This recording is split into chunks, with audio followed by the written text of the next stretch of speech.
brought to you by Silver Pumps. Top quality और consistent performance के लिए सिर्फ सिल्वर पंप्स नाम याद रखना। पंजाब में अमृतसर में गणतंत्र दिवस के दिन जिस तरीके से बाबा साहब अम्बेडकर की मूर्ति को खंडित करने की कोशिश की गई और उसका आरोप लगाते हुए आप देखिए कांग्रेस आज यहाँ पर जो कैंडल मार्च कर रही है। और यहाँ अगर बात की जाए तो जहांगीरपुरी इलाके में जो कांग्रेस दिल्ली प्रदेश अध्यक्ष देवेंद्र यादव है उनकी अगुवाई में जो कैंडल मार्च है वो निकाला जा रहा है। हमारे साथ में देवेंद्र यादव जी हैं, उन तक पहुंचेंगे और उनसे बात करने की भी कोशिश करेंगे। आप देखिए ये सीडी पार्क जो है, सीडी पार्क का पूरा इलाका, उस जगह पर कैंडल मार्च निकाला गया और कैंडल मार्च निकाल करके ये सीधे तौर पे एक आरोप और ये चेतावनी दी गई कि जो आम आदमी पार्टी है ये सीधे तौर पे दलित विरोधी काम लगातार कर रही है। फिलहाल चलेंगे और सीधे तौर पे बातचीत करेंगे। देवेंद्र यादव जी है यहाँ पे, देवेंद्र यादव से बातचीत करते हैं। सर सीधे तौर पे जो पंजाब में हुआ उसको लेकर के कितना आहत थे लोग और कितना ज्यादा उसका असर? देखिए आज कहीं ना कहीं देश में एक दलित विरोधी जो सोच है वो मजबूती से अपनी जड़ें जमाने की कोशिश कर रही है। माननीय राहुल गांधी जी के नेतृत्व में हम इस लड़ाई को, जब दलितों की, पिछड़ों की, अल्पसंख्यकों की इस लड़ाई को मजबूती प्रदान करने का लगातार काम कर रहे हैं। और मुझे खुशी है कि हम जहां लोगों के बीच में रहकर उनके हकों की लड़ाई लड़ रहे हैं, वहीं माननीय राहुल गांधी जी हमें इस बारे में लगातार डायरेक्शन और एक उचित मजबूत नेतृत्व प्रदान करने का काम कर रहे हैं। लेकिन दुख की बात यह है कि जहां जहां केंद्र में जब से भारतीय जनता पार्टी आई है संविधान को कमजोर करने की कोशिश की गई है, दलित के विरोध में, अल्पसंख्यकों के विरोध में, जो हमारे पिछड़े हैं उनके विरोध में ये सरकार अक्सर खड़ी नजर आती है।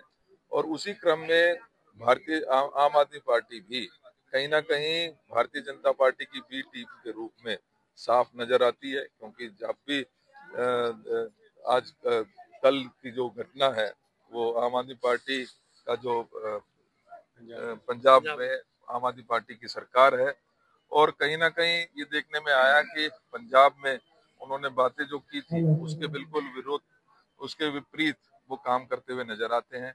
वहां पर कल की घटना बहुत दुखद है।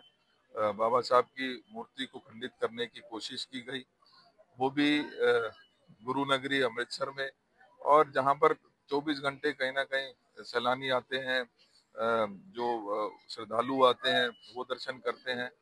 वहां पर 26 जनवरी को आप सुरक्षा नहीं दे सकते तो सोचिए कि पूरे देश में क्या हालत होगी। ये वही केजरीवाल जी हैं जिन्होंने वादा किया था पंजाब में कि हमारी सरकार आएगी और दलित को उप मुख्यमंत्री बनाया जाएगा। 3 साल बीत गए हैं, किसी भी दलित को उप मुख्यमंत्री नहीं आज तक बनाया गया। इसी प्रकार से जब दिल्ली की बात आती है, दिल्ली में भी आपने देखा होगा कि लगातार इनके मंत्रालय से जो दलित मंत्रीगण बने वो इस सरकार को कटघरे में खड़ा करके इस सरकार को छोड़ते नजर आए हैं। और इसी प्रकार से जब भी यहाँ पर दंगे हुए सालों में, जब पीछे कुछ सालों पहले हमने दंगे देखने को मिले तो उस समय भी ये सरकार कहीं ना कहीं गायब नजर आई। दलितों के बीच में, अल्पसंख्यकों के बीच में उनकी लड़ाई लड़ती हुई अगर कोई पार्टी दिखी तो वो कांग्रेस पार्टी दिखी, माननीय राहुल गांधी जी दिखे, या जहांगीरपुरी की बात करें तो देवेंद्र यादव इनके बीच में उस समय भी लगातार सौहार्दपूर्ण वातावरण कायम करने में कामयाब हुए। लेकिन कहीं ना कहीं ये सरकारें दोनों ही दलित पिछड़े और अल्पसंख्यकों के विरोध में साफ तौर से नजर आती है। चुनाव बेहद नजदीक हैं और चुनाव के जस्ट एक हफ्ते पहले इस तरीके की घटना दिल्ली के चुनाव में कितना असर?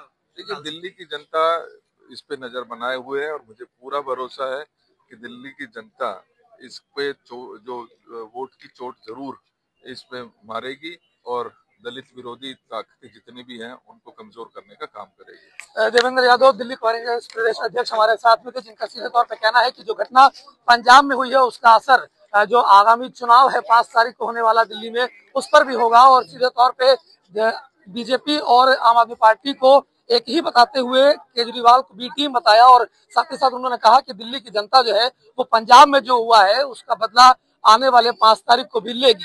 हर्षित मिश्रा, दिल्ली तक।